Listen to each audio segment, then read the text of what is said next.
네, 우리 에스라 5장 13절부터 보겠습니다. 에스라 5장 13절부터 17절까지 봉독하시겠습니다. 바벨론 왕 고레스 원년에 고레스 왕이 조서를 내려 하나님의 이 성전을 다시 건축하게 하고 또 느부갓네살이 예루살렘 하나님의 성전 안에서 금, 은 그릇을 옮겨다가 바벨론 신당에 두었던 것을 고레스 왕이 그 신당에서 꺼내어 그가 세운 총독 세스바살이라고 부르는 자에게 내주고 일러 말하되 너는 이 그릇들을 가지고 가서 예루살렘 성전에 두고 하나님의 전을 제자리에 건축하라 하며 이에 이 세스바살이 이르러 예루살렘 하나님의 성전지대를 놓았고 그때로부터 지금까지 건축하여 오나 아직도 미치지 못하였다 하였사오니 이제 왕께서 좋게 여기시거든 바벨론에서 왕의 보물 정각에서 조사하사 과연 고레스 왕이 조서를 내려 하나님이 이 성전을 예루살렘에 다시 건축하라 하셨는지 보시고 왕은 이 일에 대하여 왕의 기쁘신 뜻을 우리에게 보이소서 하였더라. 아멘. 지난 시간에 예루살렘 성전 재건 공사를 다시 시작하다가 반대에 부딪히면서 두 가지 질문을 예루살렘이 받았던 것을 나누었습니다. 그 두 가지 질문은요. 누가 너에게 이 성전을 건축하게 했느냐? 그리고 이것을 건축하는 책임자가 누구냐? 이름을 대라 라는 거였어요. 이 질문은 호기심 때문에 한 질문이 아닙니다. 공사를 중단시키려고 했던 어떤 노골적인 압박과 위협이었어요. 그러나 유다 장로들이, 지도자들이 두려워하지 않았어요. 그리고 담대하게 우리는 천지의 하나님의 종이다 라고 선포했습니다. 그리고 자신들이 이 일에 부름받은 자라는 정체성을 분명히 밝혔습니다. 또한 더불어 여기까지 이렇게 성전이 파괴된 것이 자신들의 불순종 때문이라고 고백했어요. 이것을 통하여 그들은 대적자들 앞에서 자신들의 이야기를 하는 것이 아니고 코람데오 하나님 앞에서 자신들의 일의 모든 상황을 아뢰고 있다는 것을 보여줬습니다. 결국 이 모든 일의 진행이 하나님의 주권적인 섭리라고 고백했던 거예요. 하나님 앞에서 자기 자신을 달아보는 것을 그대로 고백하게 됩니다. 그들이 얼마나 이 대적자들 앞에서 하나님의 뜻이 아름답게 성취될 것을 확신하고 있는지가 나타납니다. 이 유다 장로들이요, 자신들이 받았다고 말하는 사명의 합법적인 근거가 무엇인지를 제시를 해요. 그리고 궁극적으로 이 일의 주인이 하나님이시라는 것을 고백하게 됩니다.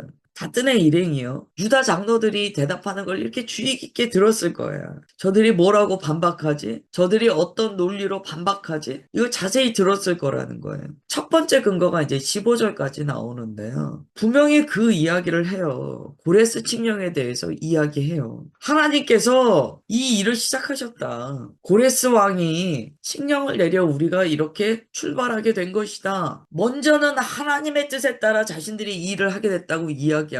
그 다음에 하나님께서 마련해 주신 합법적인 근거가 무엇인지 이야기합니다. 하나님께서 하나님의 성전을 건축하게 하실 때요. 영적인 것이나 혹은 마음의 확신만 가지고 하게 하지 않으셨어요. 합법적으로 근거를 마련해 주셨어요. 그래서 무엇라고 이야기하냐면 우리는 하나님의 종이다. 내가 하나님께 부름받았다. 그 이야기만 하는 게 아니고 합법적으로 내가 이 부름을 받았다. 법적으로 내가 이 역할을 받았다라고 이야기해요. 이게 중요합니다. 우리가 하나님의 일을 할 때도요. 만약에 어떤 목사가 저 하나님께 부름받았습니다. 그리고 법적인 근거를 마련하지 않아요. 교회를 세우려면 이 사업자 등록증처럼요. 교회도 고유번호를 받아야 됩니다. 다 있습니다. 법적인 절차가. 그런데 그러한 법적인 절차를 다 무시하고 또한 교회를 설립하기 위해서 교단의 그 과정을 다 밟아야 돼요. 목사가 되기 위해서 과정을 다 밟아야 돼요. 간혹 이제 세상에 이단이니 뭐 이런 이야기가 나오는 분들을 보면은요. 그런 과정을 제대로 밟지 않으신 분들이 있어요. 자꾸 얘기하는 거예요. 난 하나님께 부름받았다는 거예요. 좋습니다. 그러나 그것만 가지고는 안 돼요. 교회라는 제도 안에서 입증해야 되는 과정이 있잖아요. 그 과정을 성실하게 밟아야 돼요. 공부할 거 하고 해야 돼요. 근데 그러한 과정이 없으면은요. 만약에 이들이요, 고레스 왕의 칙령이라는 이러한 근거가 없잖아요. 사람들이 인정해주는 이 근거가 없잖아요. 그러면 지금 이들이 하는 말 힘을 얻지 못합니다. 그래서 얘기하는 거예요. 이러이러한 근거가 있다. 이 대적자들은요, 이 고레스라는 왕의 칙령에 대해서 그러면 결국에는 찾아볼 수밖에 없어요. 구체적이고 합법적인 증거를 제시할 수 있어야 찾아야 합니다. 물론 마지막이에요. 우리가 핍박 상황에 들어갔어요. 세상이 그리스도인의 신앙생활 자체를 핍박해요. 그러면 법적인 근거를 찾지 못하죠. 그때 이야기를 말씀드리는 게 아니에요. 지금처럼 신앙생활을 할 수 있는 상황에서는요. 과정을 밟아야 돼요. 뭐 핍박당하는 곳에서 당신 신학대학원 안 나왔습니다. 그럴 수는 없잖아요. 거기는 그거 자체가 불법이니까. 그러나 지금 이스라엘 사람들은요, 하나님께서 근거를 이미 마련해 주셨어요. 그것을 당당하게 제시했다는 거예요. 우리가 하나님의 뜻을 따른다고 말할 때요, 세상의 어떤 논리나 시스템을 완전히 무시하고 하나님의 부르심이다, 영적으로 내가 경험했다, 이것만 가지고는 안 됩니다. 우리가 말씀과 성령의 균형이 있어야 된다고 배우는데요, 마찬가지예요. 성령, 자기 어떤 개인적인 경험만 가지고 성령 그렇게 해서는 안 돼요.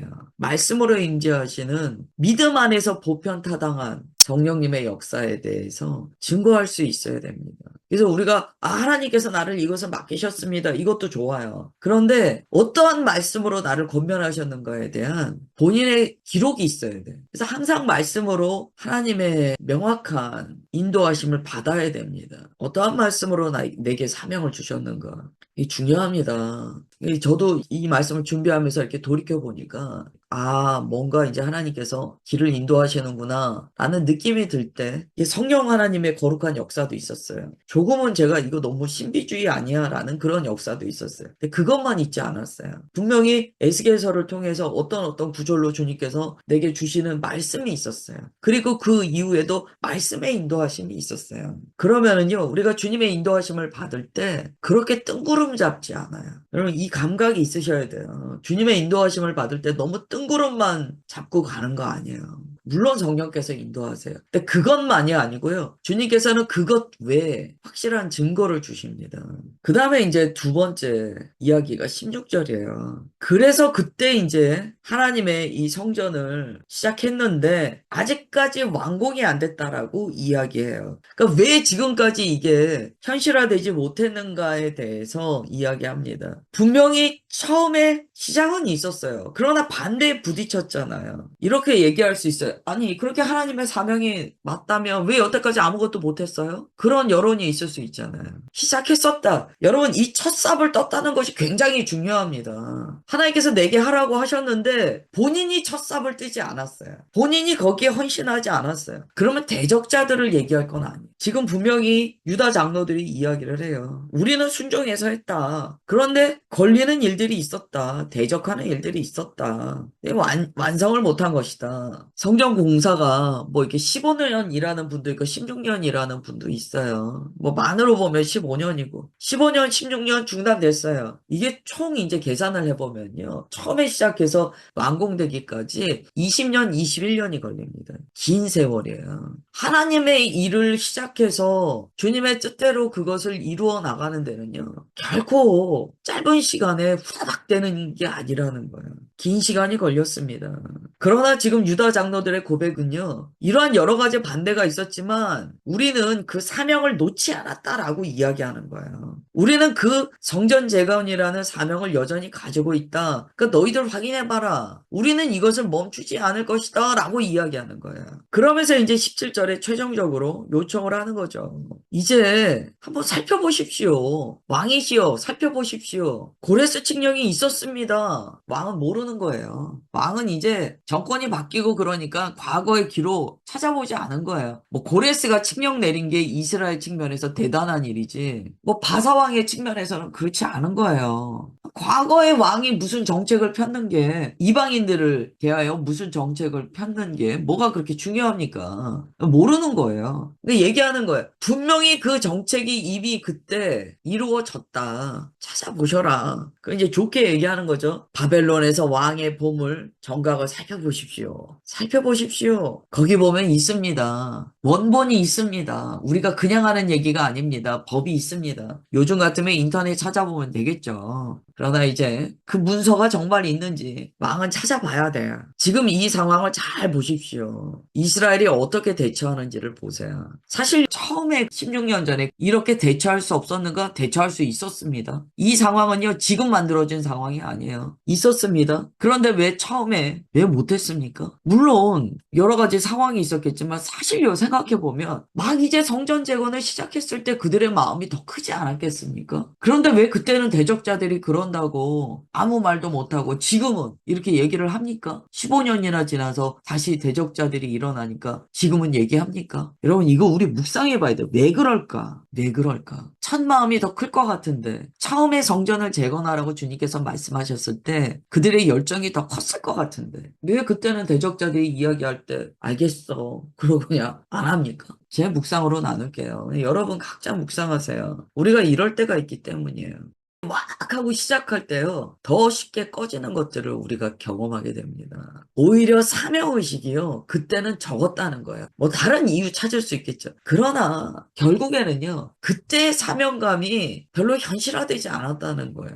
우리가 주님의 일을 할 때 부딪히는 일이 있으리라는 것을 예상하지 못합니까? 예상하잖아요. 알잖아요. 아니, 사업하실 때 그 사업이 그냥 막 꽃길만 걸으리라고 생각하고 사업하시는 분들이 있습니까? 이런 일 저런 일 있겠죠. 근데 그것을 예상하면서 부딪혀 나가잖아요. 주님의 일을 할 때요, 오히려 처음에 열정은 있지만 사명의식이 떨어질 수 있다는 걸 보여주는 거예요. 오히려 15년 되면 사명의식이 더 떨어져야 되지 않습니까? 그런데요, 외려 하나님의 말씀이 16년 만, 15년, 16년 만에 다시 임해요. 그리고 그들의 사명감이 다시 불탈 때요, 그들이 깨닫는 거예요. 아, 내가 하나님의 말씀을 지금 내려놓고 있었구나. 내가 그것을 잊어버리고 있었구나. 라고 생각하면서 사실 두 번째 부르심의 그 마음이 더 온전하여졌다는 거예요. 이런 이유 때문에요. 이게 우리가 주님의 일을 감당하다 보잖아요. 첫 번째 주님께서 부르실 때 실패를 호되게 경험합니다. 저도 이렇게 사역할 때 보니까 그런 흐름이 있다는 것을 이제 알게 돼요. 주님의 사역을 감당해 나아갈 때 반대도 부딪히고 하나님께서 내게 주신 은혜를 풀어내지도 못하고 심지어 막 사람들한테 거절당하고 때로는 무시당하고 그러는 시기가 있어요. 근데 그러면서 우리가 다져지는 거예요. 그러면서 사명의식을요, 새롭게 하는 거예요.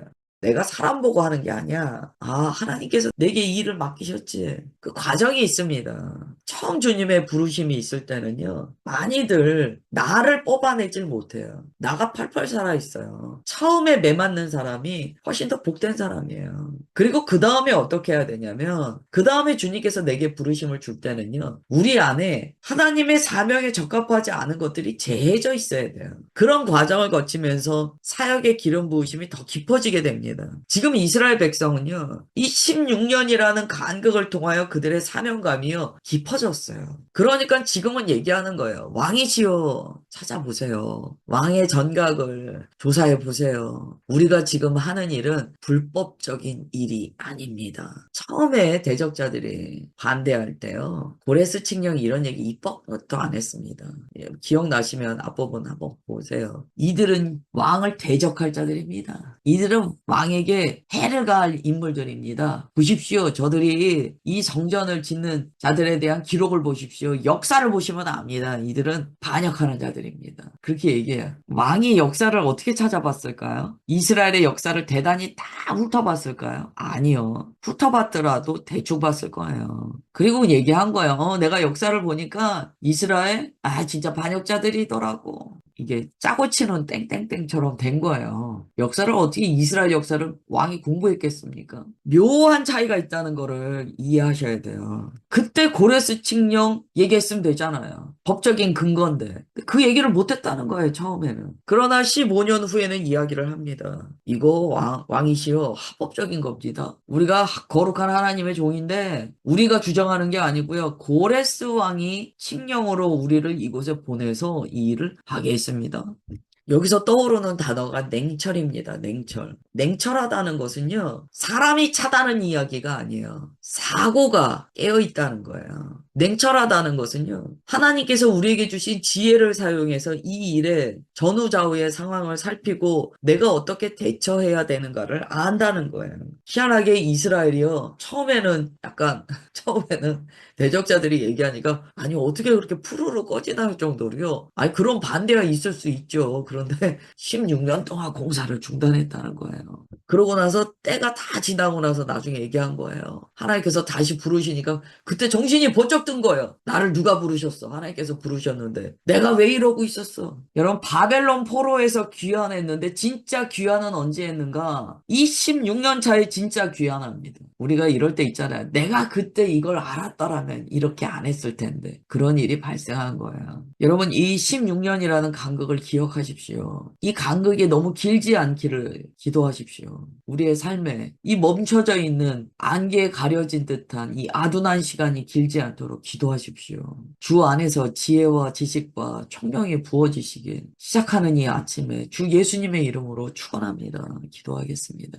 하나님 아버지, 오늘 말씀을 보며 우리의 삶이 그렇다는 것을 보게 됩니다. 하나님의 말씀이 임하고 우리의 심령 가운데 열심히 있어 한 발을 내디뎠으나 방해에 부딪힐 때마다 우리가 얼마나 쉽게 그만두어 왔는지를 보게 됩니다. 이스라엘은 하나님의 부르심과 고레스 왕의 칙령이 있었으나 16년이라는 긴 터널을 지나 이제야 다시 한번 총명을 얻어 주님의 일을 하고자 하는 냉철한 생각과 뜨거운 가슴을 갖게 됩니다. 주님, 우리의 인생을 돌아보며 얼마나 나는 주님 앞에 멈춰진 시간들이 있었는가를 보게 하옵소서. 우리의 인생이 이제는 허비할 시간이 많이 남지 않았다는 것을 알게 됩니다. 주님, 주 안에 시간을 아름답게 사용하는 우리가 되게 하옵소서. 상황이 나를 멈추는 것이 아니고 상황이 나를 오히려 주님 앞에 더 가까이 나아가게 하는 주님의 섭리인 것을 깨닫게 하옵소서. 주님, 이 아침에 말씀을 통하여 우리 가운데 지혜와 주님의 은혜와 충만케 하심을 부어주심을 감사드리오며 사랑하는 주 예수 그리스도의 이름으로 기도드리옵나이다. 아멘.